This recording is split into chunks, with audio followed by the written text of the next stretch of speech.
to be able to send them out and then bring them back in. Send them out, bring them back in smoothly, and then have them stay while you go out and you come back in, right?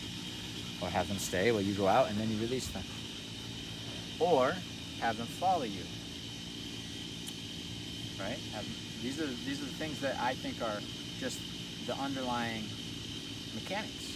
Okay, so when I work with her and I can get these things down where she understands the recall, she understands when to follow me, when to go out, right? She understands all my cues. When I point my finger, it needs to go that way, right? Then she just feels good.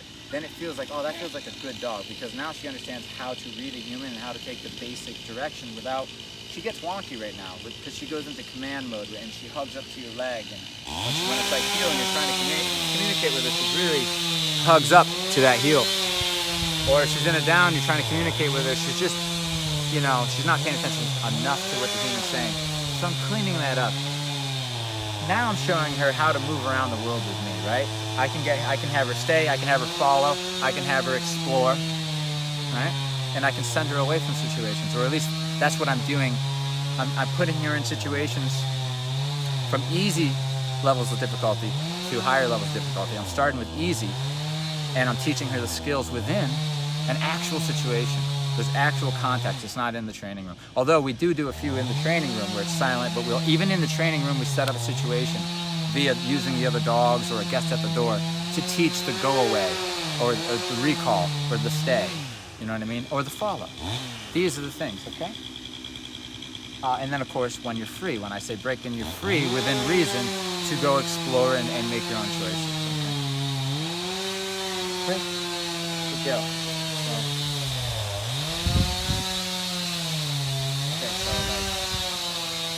If she's on her free time, she tends to feel insecure because she's not really sure, like, what's that noise over there? Who's that guy over there? Or who's going to be around the corner, because there's been workers here since she's been here nonstop. So she's kind of like unsure of the world. So what she won't really do much of is go out on her own. Now, I'm going to put that on cue by saying go, which is useful if she's doing something wrong, like they go up to the guests in an inappropriate way, you can say go and it sends the dog away.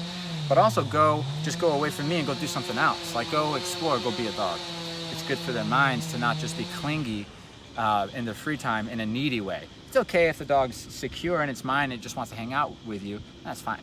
But if the dog is doing it out of insecurity, we need to encourage them to go out, and then I'll let them know, and they end up having a good time because they learn what to do. And if she can't figure out what to do, then we use other dogs to show her, oh, you sniff and you check out that tree and check out this tree, and you don't overreact to that or this, okay? Good girl. All right, go. Good girl, go. Good girl. That a girl. And see how now we're walking together, but she's she's keeping some distance. Good girl. Very nice. Very good girl. Good girl. You can also send the place that way, all this stuff. Right? You can send it to the potty and check out a tree.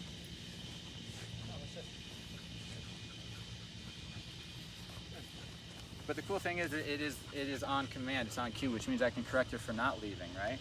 I can say, hey, right? Watch this. Her idea is to stay, but then she looks at me, which is what I need her to do. Good, which is what she wasn't doing before. She would just kind of keep her eyes to the ankles. Marley, go.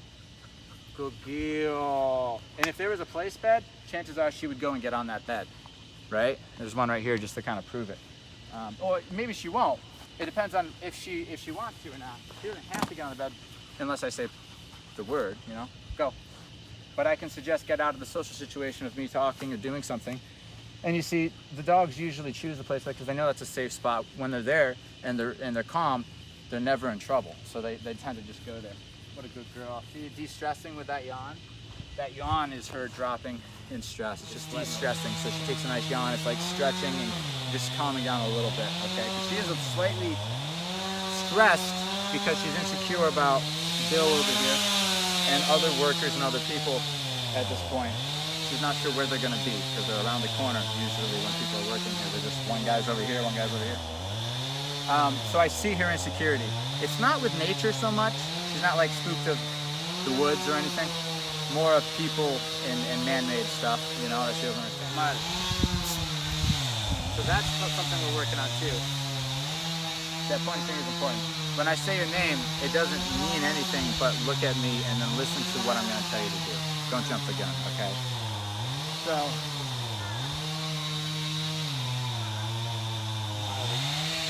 good.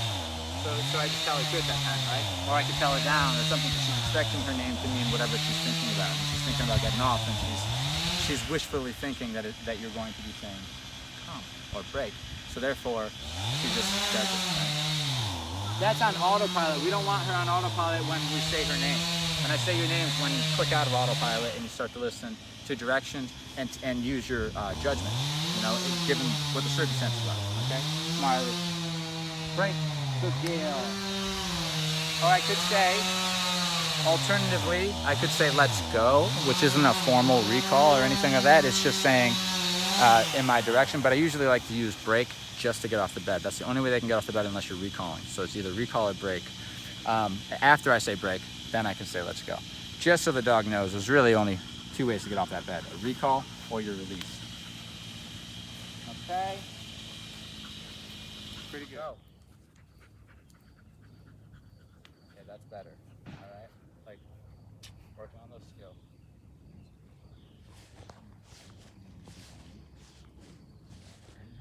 No, don't do that. Don't push it. That's my boy. I will let you. You're under her command, though, or otherwise we'd be playing. I know, but he's a good boy. Such a good dog. Marley. Break. Yes, and like so now she can come into the social circle, right? She needs to learn like this is personal space. Right? So this little like within a foot and a half of me, that's heck. Some people, I mean, you know, for me, 3 feet is probably personal space. 5 feet might even be personal space. But as we go out, she's going to get further and further away from the situation. She's going to get into just general space, further away from where the actual interactions is happening, which means she's not part of it, which then can result in whining from other dogs. You know, she's a pretty good girl. She's been through it, but you'll see the fuss happen over there once you get them over there because they want to be part of the social situation.